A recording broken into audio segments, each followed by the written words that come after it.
जय श्री राम मित्रों। भगवान नाम पारस से भी बढ़कर है। एक बार कृष्ण नाम ही हर लेता है, जितने पाप नहीं जीव की शक्ति कर सके वह जीवन में उतने पाप। मित्रों, भगवान श्री कृष्ण कहते हैं, जो भजता है मुझको और मांगता है सांसारिक सुख, वह व्यक्ति अमृत छोड़कर विष मांगता है। वह बड़ा मूर्ख है, पर मैं तो समझदार हूँ। मैं उस मूर्ख को विष क्यों दूंगा? मैं उसे अपने चरणों की भक्ति देकर सांसारिक सुखों को विस्मृत करा देता हूँ, यानी भुला देता हूँ। मित्रों, इसी तथ्य को दर्शाती एक सुंदर कथा आपके लिए लेकर आए हैं। गौड़ देश में एक ब्राह्मण निर्धनता के कारण बहुत दुखी था। जहाँ कहीं भी वह सहायता मांगने जाता, सब जगह उसे तिरस्कार मिलता। वह ब्राह्मण शास्त्रों को जानने वाला व स्वाभिमानी था।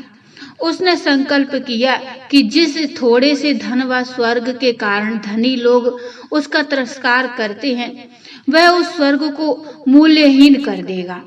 वह अपने तप से पारस प्राप्त करेगा और सोने की ढेरियां लगा देगा। लेकिन उसने सोचा कि पारस मिलेगा कहाँ? ढूंढने से तो वह मिलने से रहा। कौन देगा उसे पारस? देवता तो स्वयं लक्ष्मी के दास हैं, वे उसे क्या पारस देंगे? ब्राह्मण ने भगवान औगड़दानी शिव की शरण में जाने का निश्चय किया, जो विश्व को विभूति देकर स्वयं भस्मांग राग लगाते हैं। वे कपाली ही कृपा करें तो पारस प्राप्त हो सकता है।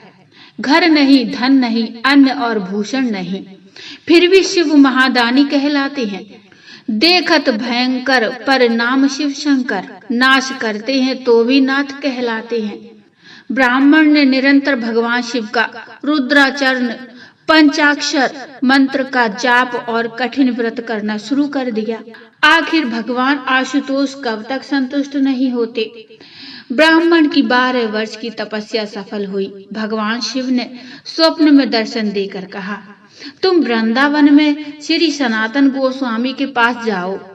उनके पास पारस है और वे तुम्हें दे देंगे। श्री सनातन गोस्वामी के पास पारस है और वे उस महान रत्न को मुझे दे देंगे।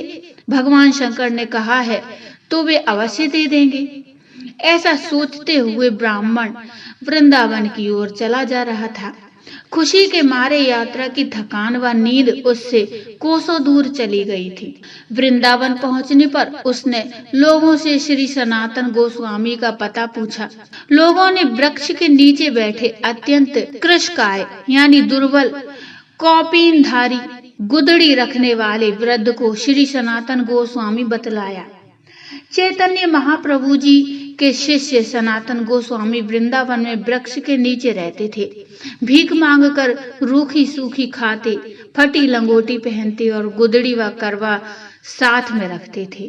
8 प्रहर में केवल 4 घड़ी सोते और शेष समय श्री कृष्ण नाम का कीर्तन करते थे। एक समय वे विद्या, पद, ऐश्वर्य और मान में लिप्त थे।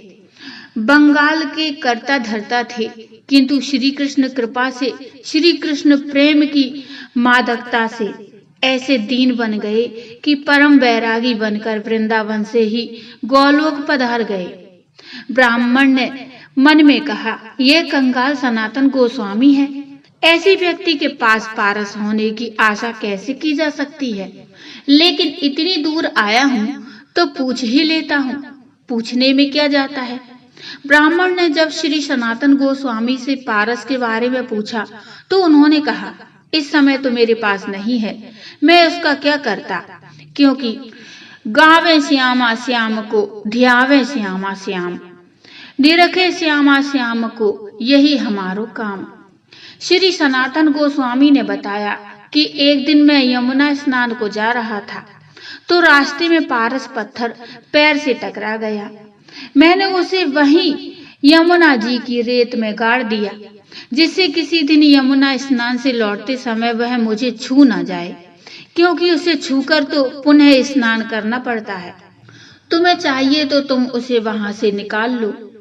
कंचन कामिनी सोना स्त्री आदि भगवान की विस्मृति कराने वाले हैं, इसलिए सच्चे संत पारस के छू जाने भर को अपवित्र मानते हैं। श्री सनातन गोस्वामी ने जहाँ पारस गड़ा हुआ था उस स्थान का पता ब्राह्मण को बतला दिया। रेत हटाने पर ब्राह्मण को पारस मिल गया। पारस की परीक्षा करने के लिए ब्राह्मण लोहे का एक टुकड़ा अपने साथ लाया था। जैसे ही ब्राह्मण ने लोहे को पारस से स्पर्श किया वह स्वर्ण हो गया। पारस सही मिला है। इससे अत्यंत प्रसन्न होकर ब्राह्मण अपने गांव की ओर लौटने लगा। तभी ब्राह्मण के मन में एक प्रश्न कौंधा।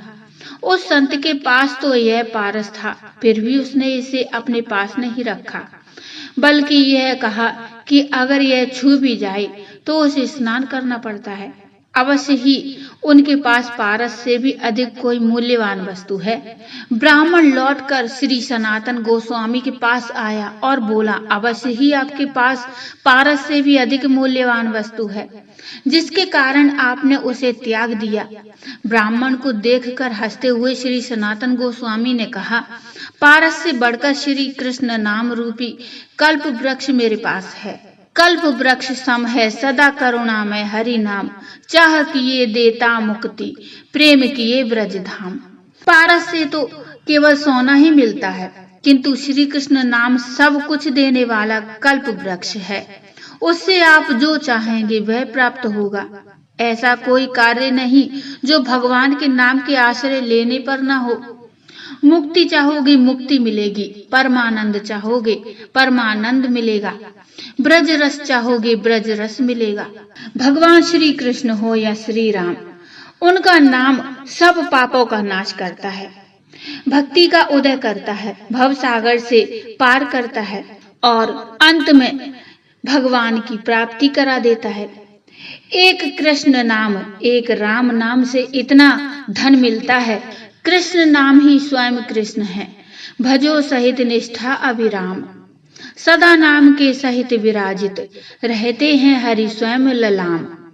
यह सुनकर ब्राह्मण ने सनातन गोस्वामी जी से विनती की, मुझे आप वही श्री कृष्ण नाम रूपी पारस प्रदान करने की कृपा करें। श्री सनातन गोस्वामी जी ने कहा, उसकी प्राप्ति से पहले आपको इस पारस को यमुना में फेंकना पड़ेगा। ब्राह्मण ने यह गया पारस कहते हुए पूरी शक्ति से पारस को यमुना में दूर फेंक दिया। भगवान शिव की दीर्घकालीन तपस्या व संत के दर्शन से ब्राह्मण के मन व चित्त निर्मल हो गए थे। उसका धन का मोह समाप्त हो गया और वह भगवान की कृपा का पात्र बन गया। श्री सनातन गोस्वामी ने उसे श्री कृष्ण नाम की दीक्षा दी। वह श्री कृष्ण नाम जिसकी कृपा के एक कण से करोड़ों पारस बन जाते हैं। नाम रूपी पारस से तो सारा शरीर ही कंचन का हो जाता है। सभी रसायन हम करी नहीं नाम सम कोय, रंचक घट में संचरे सब तन कंचन होए। जो मेरे नामों का गान करके मेरे समीप प्रेम से रो उठते हैं, उनका मैं खरीदा हुआ गुलाम हूँ।